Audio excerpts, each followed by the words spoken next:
ধন, সম্পদ, ঐশ্বর্য।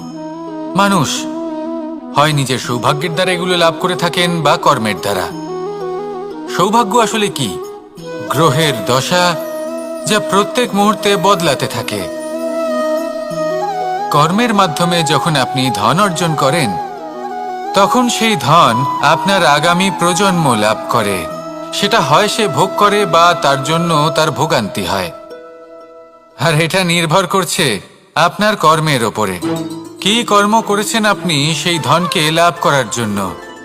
যদি আপনি সৎ পথে চলেন, নিষ্ঠা ভরে আপনি কর্ম করে থাকেন এবং তার ফলে আপনি ধন অর্জন করে থাকেন, তাহলে আপনার আগামী প্রজন্ম সেটা ভোগ করবে, সেটা প্রয়োগ করবে নিজের বিকাশের জন্য। কিন্তু যদি আপনি কুকর্ম করে থাকেন, কোনো রকম ছলনা করে থাকেন এই ধন লাভ করার জন্য,